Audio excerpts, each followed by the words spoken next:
after visiting my land where I was from, Kosovo, I discovered that all this surreality or this craziness was actually out in Kosovo on the streets. I didn't even need to do anything.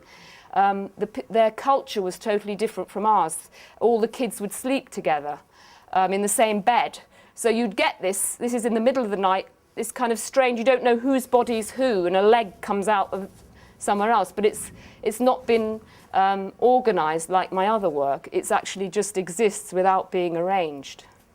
They balance little babies just as their legs can lock. So I've seen lots of people do this with their babies, and then they catch them a second later, we hope. And you know, in a still, you get this sort of surreal floating baby. So I didn't need any more to use not manipulated, but arranged work to find this strangeness or surreality. It was just all there in the buildings. This is a picture of my dad. We're going up a steep slope, and you can see the architecture. And it's quite surreal in that one moment.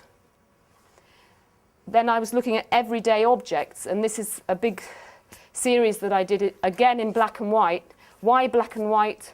Because I feel that it has that references of old photography, which we'll look into later. And again, in a series of work, you can compare them easily, like Bernd Hiller and Becker, who did water towers.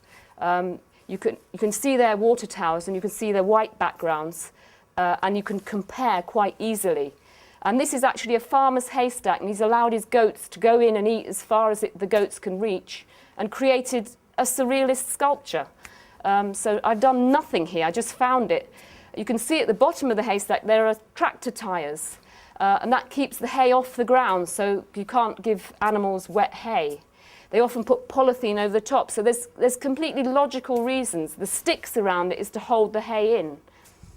So there's logical reasons to why it is in this strange form. But as you see, each one was different. Here the farmer's taken the hay evenly all the way round, and this has allowed the hay to dry out more. There you see the struts of wood holding the hay in, and again a crazy sculpture. Look, and so once I've started on a piece, like you all know, we all look at other people that are dealing with the same subject, Monet and his haystacks. So I just think, who else does haystacks? And then I take a little tip from Monet. He photographed haystacks in different times. So out I went in the snow, in the rain, at night time when the moon was out. So rather than this white background that the Bernd Hiller and Becker sort of do to compare it, I started to make little compositions with atmosphere, like Monet did. And of course, our great favourite, which all of us, who is this, us photography students? Who's this by? Thank you. So Fox Talbot, another great haystack photographer, and his philosophy, you sort of read, well, why did he do that? And he was interested in connecting that sky to the land, and he used ladders often in his work as a sort of symbol connecting the land to the sky. And then I would do the same sort of thing, look for ladders. And then, you know, starting to immerse myself. So this is what I do. I immerse myself in the culture. I listen to conversations. I go on journeys, on bus journeys, and hear what people are talking about.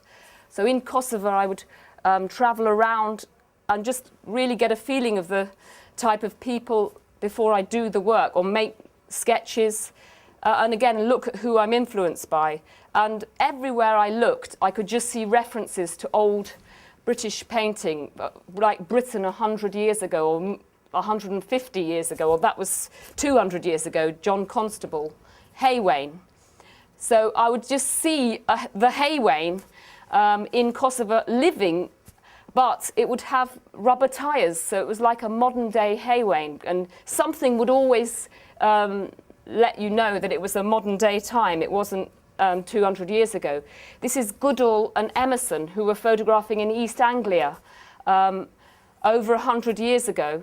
And again, you know, you can't imagine East Anglia was like this. and the beauty of that hard way of life. So this is England 150 years ago, and this was Kosovo, 20 years ago. But it was very actual when I was doing it. It was 15 years ago in Kosovo. People now today are still using scythes, and there's the modern day clothing. So it was this kind of thing that I was looking for. Another great influence is Albert Kahn, who sent out photographers really to all parts of the world and captured again a changing world before the First World War. So this is in 1913. It's in Dubrovnik. So it's nearby to where I was photographing. So I also look at people that deal in the same area as me.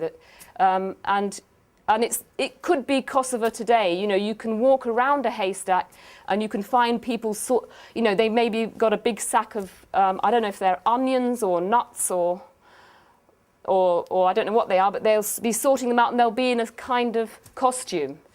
So this hasn't changed. It's sort of timeless. It looks really old to us here in Britain, but that way of life still goes on. And this is also Albert Kahn, and this is in 1913, and it's Macedonia, so it's again nearby to Kosovo in Eastern Europe. And it looks without, the tyres would be rubber, but otherwise everything else is pretty much like that. Here's my picture. So now you can see this kind of longing for these old pictures, and you can see the tyres are rubber, yet it looks as though it could be taken 100 years ago, and it's got this magical snow, and it's rather nostalgic. It's nothing really related to the hardship that people were living. It's more my own dreams of maybe a time gone by in England, because I was, born there, but then brought up in England and then went back.